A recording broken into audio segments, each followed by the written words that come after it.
saya akan menjelaskan apa itu pembelajaran remedial sebagai suatu upaya dalam mengatasi kesulitan belajar. Pendidikan adalah proses pengubahan sikap dan tata laku seseorang atau kelompok orang dalam usaha mendewasakan manusia melalui upaya pengajaran dan pelatihan. Pada Kamus Besar Bahasa Indonesia tahun 2007. Pertama, pengertian dan karakteristik pembelajaran remedial. Kata remedial berasal dari bahasa Inggris yang berarti bersifat menyembuhkan atau mengobati.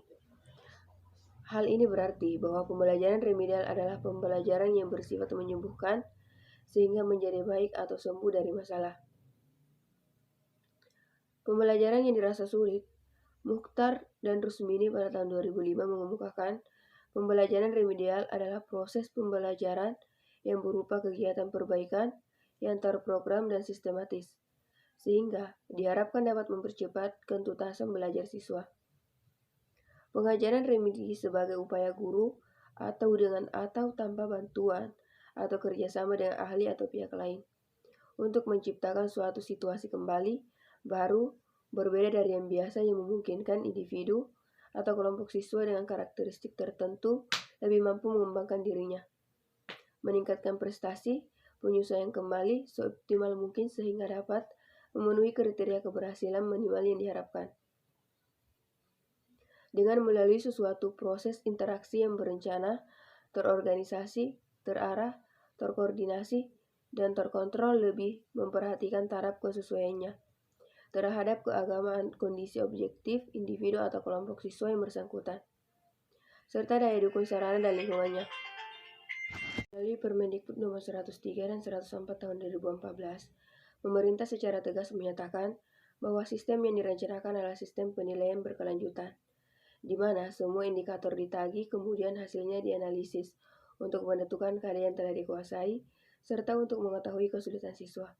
Yang kedua, tujuan pembelajaran remedial. Mukhtar dan Rusmini tahun 2005 berpendapat tujuan kegiatan remedial adalah yang pertama, agar siswa dapat memahami dirinya, khususnya prestasi belajarnya. Yang kedua, dapat memperbaiki atau mengubah cara belajar siswa ke arah yang lebih baik. Yang ketiga, dapat memilih materi dan fasilitas belajar secara tepat. Yang keempat, dapat mengembangkan sikap dan kebiasaan yang dapat mendorong tercapainya hasil belajar yang jauh lebih baik.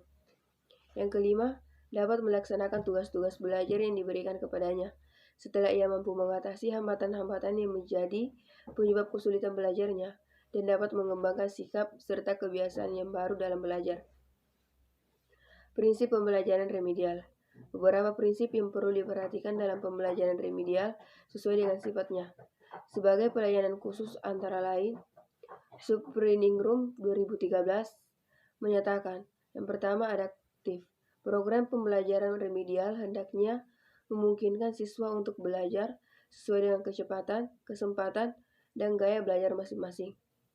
Yang kedua, interaktif.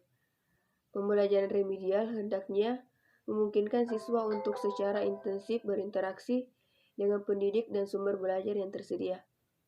Yang ketiga, fleksibilitas dalam metode pembelajaran dan penilaian yang sesuai dengan karakteristik siswa. Yang keempat, pemberian umpan balik segera mungkin.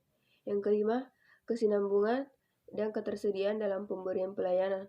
Program pembelajaran reguler dengan pembelajaran remedial merupakan suatu kesatuan. Dengan demikian, program pembelajaran reguler dengan remedial harus berkesinambungan dan programnya selalu tersedia agar setiap saat siswa dapat mengaksesnya sesuai dengan kesempatan masing-masing. Tipe-tipe cakupan pengajaran remedial. Seperti yang diketahui bahwa pengajaran remedial merupakan bagian interaksi dari proses belajar. Proses belajar mengajar yang menghendaki ketuntasan pencapaian tujuan atau kompetensi atau pencapaian tujuan secara optimal. Guru sebagai pelaksana, pembimbing, dan motivator dalam pembelajaran remedial tentunya harus mampu menentukan pilihan tindakan yang akan diambil guna mengatasi ketidakpencapaian kompetensi dari siswa. Untuk itu, guru paling tidak harus mengenal tipe-tipe pengajaran remedi yang mengajarkan remedi tipe Bloom dan tipe Killer. Yang pertama, tipe Bloom. Bloom mengemukakan setiap guru dan siswa haruslah mahir dalam setiap bagian materi, kegiatan belajar, namun dengan catatan bahwa pemahiran bagian-bagian itu tidak boleh sama dengan pemahiran secara keseluruhan. Menurutnya, pemahiran itu ditentukan oleh penguasaan secara operasional dalam menangani masalah atau materi itu sampai rata 80-90%. Yang kedua, tipe killer. Dalam tipe killer, jika seseorang belum mencapai taraf tertentu yang telah ditargetkan 100%, maka secara keseluruhan, kegiatan belajar ini harus diulangi seluruhnya. Prosedur pengajaran remedi.